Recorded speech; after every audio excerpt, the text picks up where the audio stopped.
बातें करते हम खेतों की और उसके रखवाली की, बाग बगीचा फल फूलों और फसलों की हरियाली की।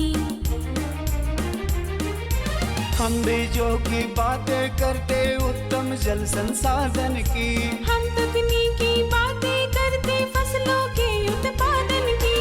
हर किसान का सपना सच हो जीवन सुखद बनाने को, गाँव-गाँव के हर आंगन का प्यारा सा ये दर्शन। कृषि दर्शन, कृषि दर्शन, कृषि दर्शन, कृषि दर्शन, कृषि दर्शन, कृषि दर्शन, कृषि दर्शन, कृषि दर्शन। जय जवान जय किसान। कृषि दर्शन देखने वाले सभी भाई बहनों को आफताब का प्यार भरा जोहार। किसान भाइयों, हाजिर हो गए हैं आपके इस चहेते कार्यक्रम को लेकर और आज हम बात करेंगे आगात मटर की खेती के बारे में और गोभी वर्गीय फसलों के बारे में। लेकिन सबसे पहले देख लेते हैं कृषि समाचार। नमस्कार, कृषि समाचार में आपका स्वागत है। मैं हूं सोफिया अहमद। आइए देखते हैं आज कृषि समाचार में क्या है खास। पथरीली ज़मीन में वन वृक्ष के पौधे लगाएं। BAU बेबी कॉर्न की खेती को दे रहा है बढ़ावा। मटर की खेती के लिए अनुशंसित प्रभेद में लगाएं आर्किल। अब समाचार विस्तार से। पथरीली ज़मीन में वन वृक्ष के पौधे काला शीशम, बेर, बेल, जामुन, कटहल, शरीफा और चारा फसल में ज्वार या बाजरा लगा सकते हैं। कम पानी में भी इन पौधों की बढ़वार अच्छी होती है और अधिक लाभ होता है। बिरसा कृषि विश्वविद्यालय द्वारा किसानों की आय बढ़ाने और कम लागत में सालों भर आमदनी प्राप्त करने के लिए बेबी कॉर्न की खेती को बढ़ावा दिया जा रहा है। बेबी कॉर्न मक्का फसल की एक प्रजाति है। खरीफ मौसम में भी बेबी कॉर्न की फसल को आसानी से बोया जा सकता है। 1 हेक्टेयर भूमि के लिए करीब 30 किलोग्राम बीज की ज़रूरत होती है। इसकी खेती में 55 से 65 दिनों में अधिक पैदावार देने वाली किस्में हैं BVM2, HM4, VL baby corn 1 है। किसान भाई, आप अपने खेतों में पौधा लगाने के 30 दिन के बाद खरपतवार का नियंत्रण ज़रूर करें।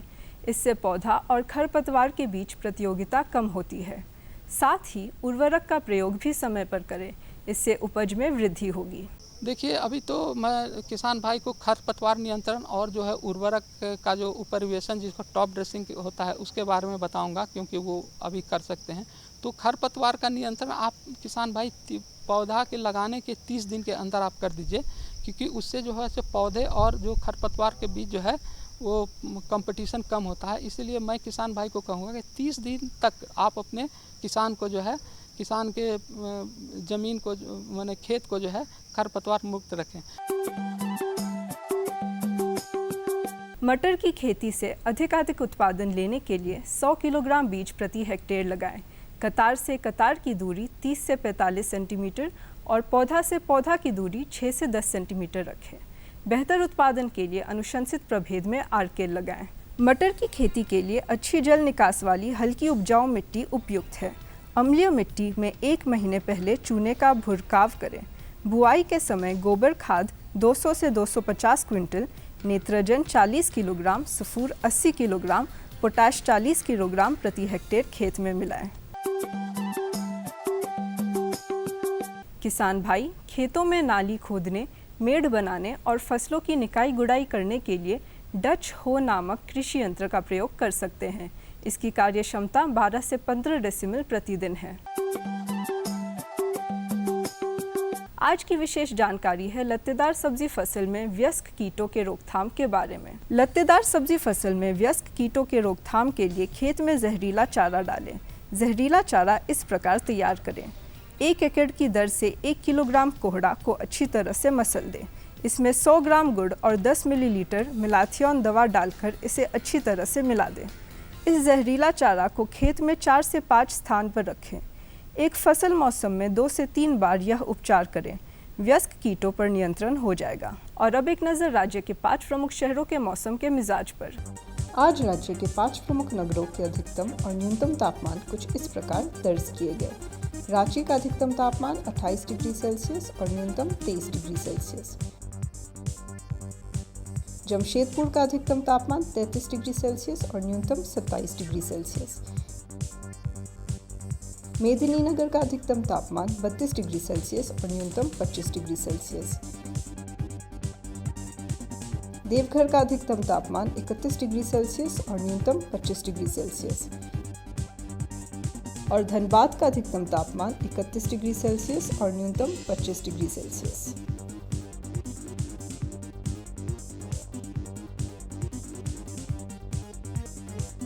कृषि समाचार में आज इतना ही। अगले दिन अगले अंक में फिर मुलाकात होगी कुछ ताज़ा तरीन खबरों के साथ। तब तक के लिए दीजिए इजाज़त। नमस्कार, जोहार।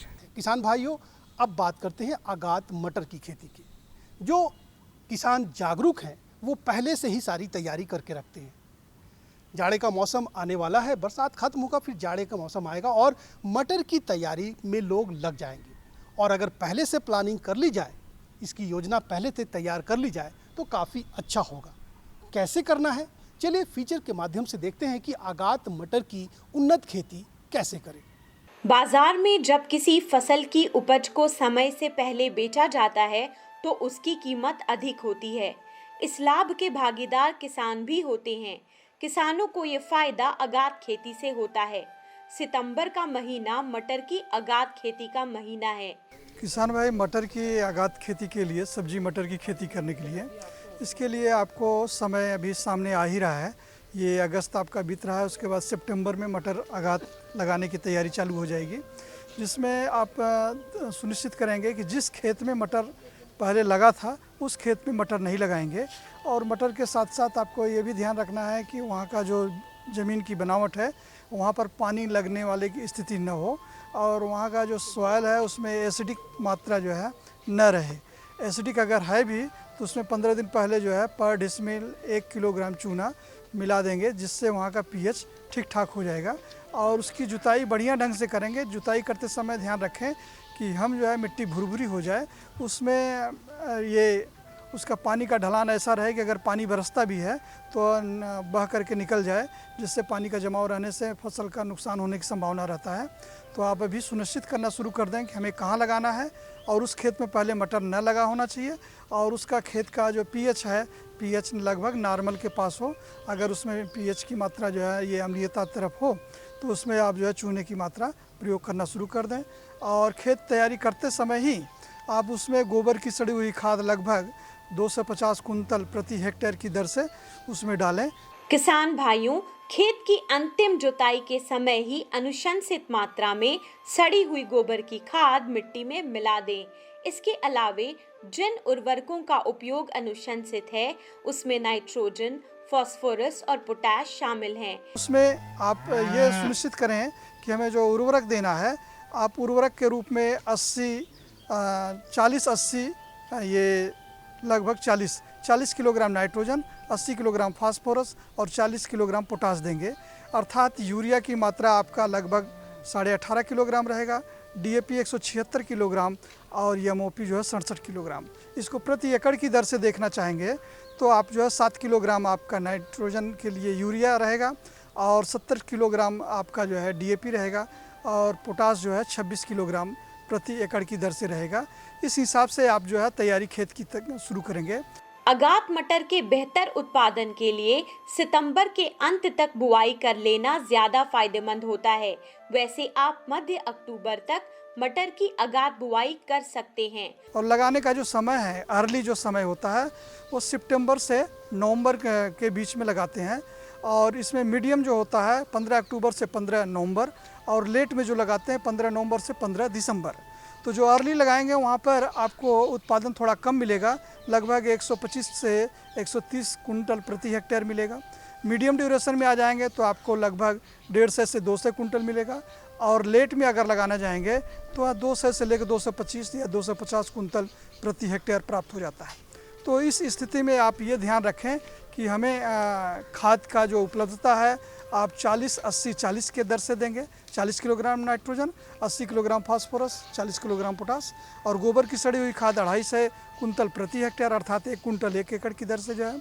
लगाने का समय आपका सितंबर अर्ली है और लेट में मीडियम जो है 15 अक्टूबर से 15 नवंबर और लेट में 15 नवंबर से 15 दिसंबर के बीच में लगाएंगे जो है। कृषि संस्थानों से लेकर खुले बाजार तक मटर के कई उन्नत प्रभेद उपलब्ध हैं। यहाँ ध्यान देने वाली बात यह है कि मटर की अगाध खेती के लिए अनुशंसित अगाध उन्नत प्रभेद ही लगाएं। झारखंड के लिए अर्ली प्रभेद बहुत अच्छी आ गई हैं, जिसमें Kashi Nandini, early giant, early दिसंबर, जवाहर मटर 3, जवाहर मटर 4, जवाहर मटर 2, नरेंद्र सब्जी मटर 2 और GS 35, ये जो मटर है आपको अर्ली में लगता है। पहले जो है आरके लगाते थे, उसके जगह पर आजकल लोग GSM 10 लगाते हैं, 11 करके भी आता है। तो ये जो है अर्ली मटर का हो गया। इसके साथ साथ मध्यम प्रभेद के लिए भी आपको सुनिश्चित करके रखना है कि हमें आज़ाद मटर 1, VL जो है आपका 3 और दूसरा पूसा प्रगति PM 113, नरेंद्र सब्जी मटर 4, ये जो है आपका मध्यम अवधि में लगाने का समय है। और पछात में अगर लगाना चाहते हैं तो बोन बिले, पंत उपहार, जवाहर मटर 1, जवाहर मटर आपका 21 और पंजाब 89 और काशी प्रगति, ये जो है लेट अवधि की है, तो इसको लेट अवधि में लगाएंगे। आपका ये समझ ध्यान रखें कि हमें जो लगाना है इसमें हमें अर्ली लगाना है तो वैरायटी अच्छी होनी चाहिए, वैरायटी सुनिश्चित कर लें और उसके खाद की उर्वरकता जो आपको बहुत ध्यान से उसको रखें, खेत की तैयारी बढ़िया ढंग से करें, पानी का बहाव आपका नॉर्मल रहना चाहिए कि जैसे पानी बरसे तो निकल के चला जाए। अगात मटर की उपज बढ़ाने और उसे रोग व्याधियों तथा कीटों से बचाने के लिए बुवाई से पहले बीजोपचार जरूर करें। उसमें बीज को जो है उपचारित करके लगाएंगे। मटर का जो भी बीज है आप जो है मटर का राइजोबियम बिरसा कृषि विश्वविद्यालय में मिलेगा, उसको 8 किलोग्राम पे 1 पैकेट की दर से आप उसमें लगाएंगे तो नाइट्रोजन फिक्सेशन में काम आ जाएगा। दूसरा PSB फास्फोसाल्बिन बैक्टीरिया, इसको भी लगाएंगे तो आपका जो है ज़मीन में फास्फोरस की उपलब्धता जो है घुलित अवस्था में है तो आपको प्राप्त हो जाएगा। अन्यथा आपका जो मटर है उसमें DAP जो रहता है वह आपका बढ़िया ढंग से पूरी की पूरी मात्रा हमारी ज़मीन में प्राप्त हो सके, नहीं तो हम जितना DAP देते हैं हम पूरे प्राप्त नहीं हो पाता है। और साथ में कोशिश करना चाहिए कि अगर हमें माइक्रोराइजा मिल जाए उसका भी उपयोग करें और लिक्विड बायो फर्टिलाइज़र के रूप में भी आप अपने घर में जो प्राप्त कर सकते हैं, सस्यगव्य, पंचगव्य या जो है कुनापा जला, इसको भी प्राप्त करें। और समय समय पर ध्यान रखें कि हमें ज़्यादा से ज़्यादा केमिकल का प्रयोग न करें। हमारे पास जो संसाधन है उसी संसाधन से हम उसको तैयारी करें। बीज संजीवनी से भी चाहें तो आप जो है उसका बीज उपचार कर सकते हैं। किसान भाइयों, कल से सितंबर शुरू हो रहा है, इसी के साथ आप भी मटर की अगाध खेती की तैयारी शुरू कर दें। कृषि विशेषज्ञ ने जो सलाह दी उसे आधार मानकर मटर की अगाध खेती करें, इससे उत्पादन और मुनाफा दोनों बेहतर होगा। और हरी भाई क्या हालचाल? सब ठीक है जगत, तुम अपना सुना? अपना भी बहुत अच्छा है। ए बंसी भाई, एक जगह और समोसा लगाइए। नहीं भाई, मैं बाहर का चीज नहीं खाता। काहे? स्वास्थ्य खराब हो जाता है। अरे वाह, आपको अपना स्वास्थ्य का बड़ी चिंता है, लेकिन जिस मिट्टी में फसल उगाते हैं उसका स्वास्थ्य का तो आपको चिंता नहीं। क्यों? मैंने क्या किया? अरे ये जो यूरिया आप घर लेकर के जा रहे हैं, इससे मिट्टी और पर्यावरण दोनों के स्वास्थ्य के लिए बहुत खतरनाक है। वो कैसे? वो ऐसे, साधारण यूरिया के इस्तेमाल से मिट्टी के नीचे नाइट्रेट लेयर का निर्माण होता है, जिसके कारण फसल जमीन से मिलने वाले पोषक तत्वों को अवशोषित नहीं कर पाता। इसके कारण हमें उत्पादन नहीं मिल पाता जितना मिलना चाहिए। लेकिन कोई दूसरा उपाय भी तो नहीं है। उपाय तो हरी भैया अनेकों हैं। अब अगर हम साधारण यूरिया की जगह नीम कोटेड यूरिया का इस्तेमाल करेंगे तो ये ज्यादा बेहतर होगा। इससे यूरिया की खपत कम होती है और 15 से 20% उत्पादन क्षमता बढ़ेगा। वाह भाई वाह, मैं इसे अभी वापस करके नीम कोटेड यूरिया लाता हूँ। अरे भैया अब तो समोसा खा लो। किसान भाई बहन, अगर आप गोभी वर्गीय यानी कि बंद गोभी होगा और गोभी होगा, गांठ गोभी, बहुत तरह की गोभी के जो है वर्गीय फसल होते हैं, उसकी उन्नत खेती कैसे करें, इसके लिए भी हमारे पास एक फीचर है और फीचर के माध्यम से हम आपको दिखाना चाहेंगे। तो आइए देखते हैं। झारखंड में फूल गोभी और पत्ता गोभी की बहुत अच्छी पैदावार होती है। अभी गोभी वर्गीय फसल लगाने का समय चल रहा है। राज्य के जो किसान फूल गोभी और पत्ता गोभी की खेती करना चाहते हैं वे बेहतर उत्पादन के लिए उन्नत खेती करें, जिनमें फूल गोभी और पत्ता गोभी की खेती प्रमुख रूप से की जाती है। अगर हम बात करते हैं भूमि के चुनाव की, तो सबसे पहले तो चूँकि ये जो फसल है इसमें अधिक मात्रा में खाद एवं पोषक तत्वों की आवश्यकता होती है, तो जो भी हम भूमि का चुनाव कर रहे हैं और सबसे पहले तो उसमें किसी भी प्रकार की जल जमाव की स्थिति नहीं होनी चाहिए। भूमि उर्वर होनी चाहिए जिसमें अधिक मात्रा में जीवांश पदार्थ उपस्थित हों, उसका पीएच सामान्य होना चाहिए। परंतु झारखंड की अगर हम बात करते हैं तो यहाँ की जो अधिकतर जो मिट्टी है वो अम्लीय मिट्टी है, तो किसान भाइयों उसके लिए हमें चूने का प्रयोग अवश्य करना चाहिए, जो 1 से 1.25 kg प्रति डिसमिल क्षेत्रफल के हिसाब से हमें उसका प्रयोग करना होता है। बाज़ार में बहुत ही आसानी से ये इस प्रकार का चूना जो खेती के लिए उपयोग किया जाता है वो उपलब्ध है।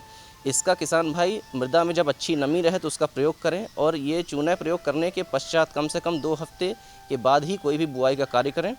और अगर हम भूमि की बात करते हैं तो किसी भी दशा में इसमें ये ध्यान देने की ज़रूरत होती है कि जल जमाव की स्थिति नहीं होनी चाहिए, नहीं तो हमारी जो उपज है उस पर प्रतिकूल प्रभाव पड़ता है। उन्नत खेती की पहली शर्त है हर प्रक्रिया का विज्ञान सम्मत होना, यानी खेत की तैयारी भी करें तो वैज्ञानिक तरीके से।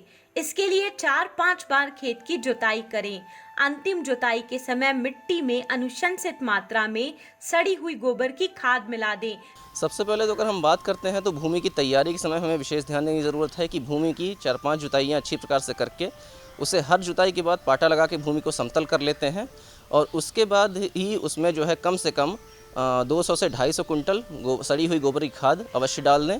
गोबर की खाद पूरी तरह से सड़ी हुई होनी चाहिए, क्योंकि अगर कच्चा गोबर रहेगा तो उसमें दीपक की समस्या बहुत अधिक देखने को मिलती है। इसीलिए हमेशा सड़ी हुई गोबर की खाद का ही प्रयोग करें। ये जो हमारी मात्रा है वो उन्नत किस्मों के लिए है। अगर हमारे किसान भाई संकर किस्मों का चुनाव करते हैं तो कम से कम 300 से 325 कुंटल गोबर की खाद का प्रयोग करते हैं।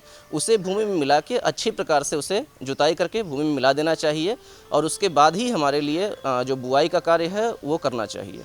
किसान भाइयों, फूल गोभी और पत्ता गोभी के बेहतर उत्पादन के लिए सीधे खेत में बुआई करने से ज्यादा फायदेमंद है नर्सरी में बिचड़ा तैयार करना, उसके बाद उसे खेत में रोपना।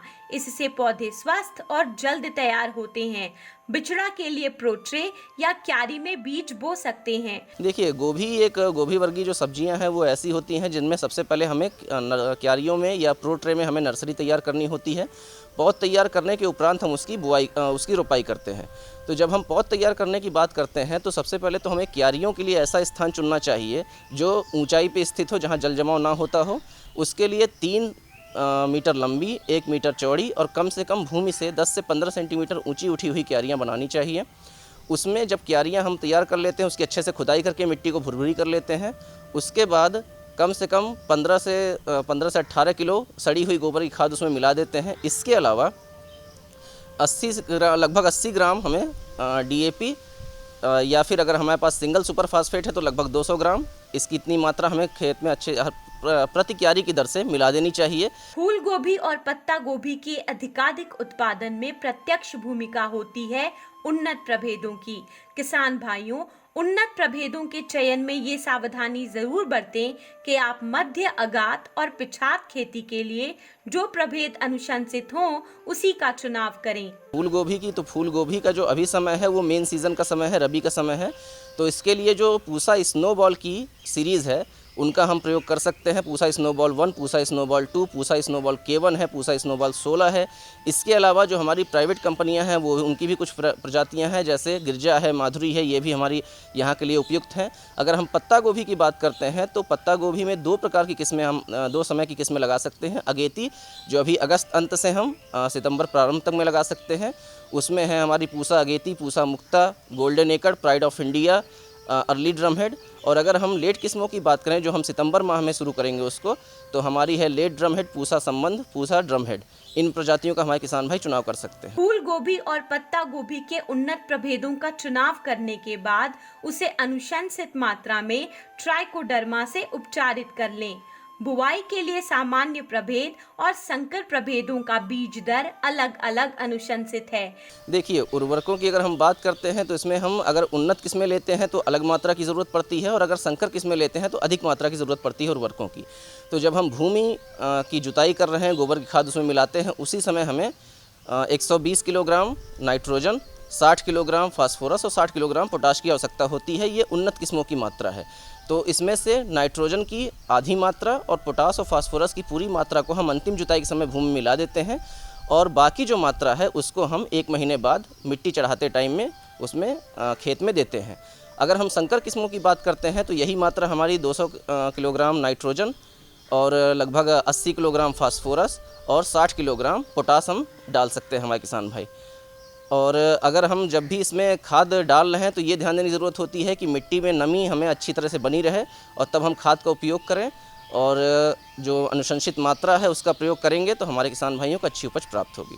गोभी वर्गीय फसलों के गुणवत्तापूर्ण उत्पादन के लिए बेहतर उर्वरक प्रबंधन करें।